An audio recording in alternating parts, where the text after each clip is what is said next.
Do yourself a favor. Stop studying English.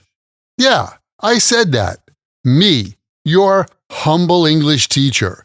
In this podcast English lesson, I'm going to explain why I suggest you stop studying English and what you can do instead to practice and improve your English. Let's jump in. Welcome to another Happy English podcast coming to you from New York City. And here's your English teacher, Michael. All right, thank you, John, and thanks, everyone. It's Michael here from Happy English, and I help people speak English better. And this is Happy English Podcast, episode 719. Stop studying English. Do you have questions like this? How can I improve my English? How can I practice speaking English by myself? How can I learn English more efficiently? And you'll notice I didn't say, how can I learn English faster? I said, more efficiently. Today, I want you to rethink what you do in English. I want you to move from the I study English to the I use English mindset. Here's how. I study English versus I use English. Think about that for a moment. The mindset is totally different. I study English.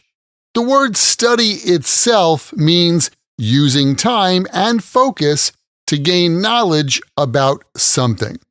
Study has the nuance of preparing now for some future use or application.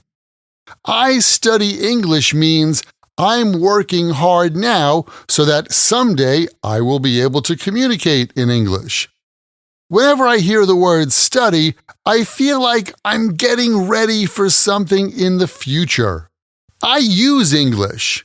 That feels like I'm doing something now. It's a totally different mindset, isn't it? I use English. I read in English. I listen in English. I think in English. I speak in English. And I write in English. I use English. That sounds like right now, doesn't it? Now that you understand the difference between I study English and I use English, let me show you a few things that you can do right now, today, to shift your focus from study to use. One of the easiest and best ways to use English is to read. Now, I'm not talking about reading a huge novel like Harry Potter or Zen and the Art of Motorcycle Maintenance. Read something, anything you like, and anything you are interested in, and do that a little bit every day. What's that, you say? You don't like reading? Let me tell you a quick story. One of my students, I'll call her Snoopy to protect her privacy, basically told me that she doesn't like reading, and it's not her thing. But she pushes herself, steps out of her comfort zone, and does a little bit of reading every day. Either something from a book, a social media post, whatever. She makes sure that her eyes and brain connect to English every day. Even her phone's main language is set to English. And, like I mentioned before, reading helps you use English. Reading helps you use grammar and vocabulary that you've already learned. That's called review. And it also helps you pick up new words and grammar patterns. And here's a tip. You can find over 70,000 free ebooks, free books online at a website called Project Gutenberg. Located at Gutenberg.org, Project Gutenberg is a place where you can download or read books online. Oh yeah, and it's free.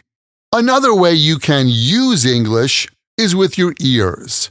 Thanks to the internet, you can listen to anything you like in English, from podcasts like this one, social media videos, streaming TV series, and movies. The world is your oyster when it comes to listening. Here, too, find something you like.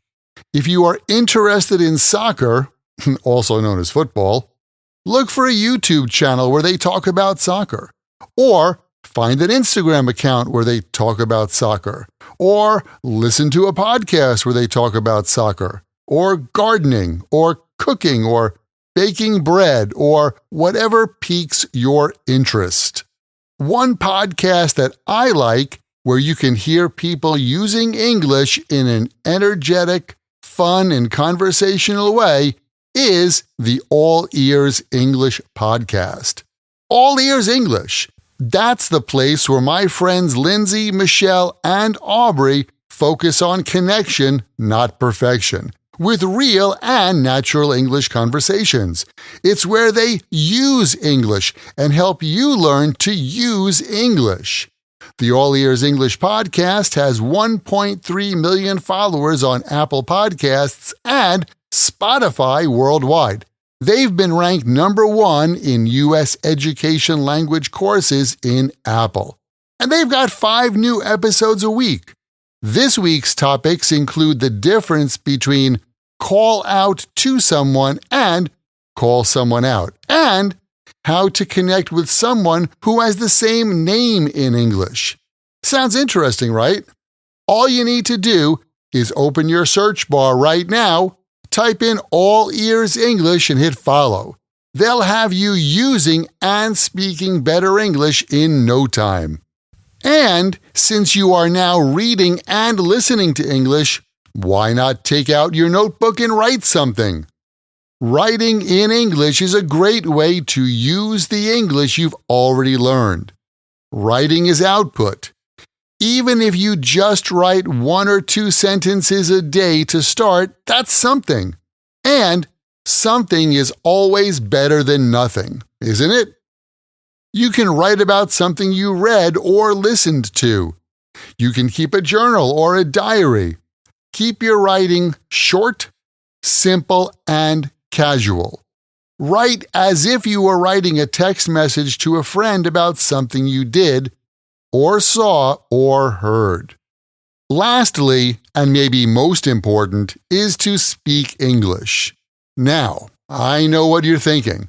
Oh, Michael, I don't have anyone to talk to. Nobody speaks English around me. I get that, but let's not dwell on what you can't do. Let's look at what you can do. A can-do attitude goes a long way in second language learning. My Japanese language teacher told me once that in order to improve my reading skills in Japanese, I need to believe that I can read. Believing that you can do something goes a long way to helping you actually do it. So, go get a book, a website, a social post, anything, and read aloud. Reading with your voice helps you exercise your English mouth muscles. Sing a song in English. Singing helps your fluency, and it's fun. It also forces you to read faster if you sing while looking at the lyrics. You can also talk to yourself in English. Use English to narrate your day, talk about what's on your mind, or make observations about the world around you. Doing this helps you practice anytime and anywhere. By the way, can you imagine getting the chance to practice this kind of English with me directly? You can get more practice using your English when you join my Podcast Learners Study Group. There, you can make new friends. Join us for live group coaching every week where we practice these podcast lessons together. Plus, you get access to the PDF transcript and audio download for every Happy English podcast in the past and in the future. And on top of that, each episode has exercises where you can practice these English points with speaking and writing checked by me. To learn more or to see some of the example sentences from this lesson, just visit myhappyenglish.com and choose podcast lesson 719. Remember, learning another language is not easy, but it's not impossible, and I'm here to help you on your journey. This podcast was brought to you by Happy English. Please visit myhappyenglish.com. Show your support for Happy English by leaving us a review. Get English, get happy, Happy English.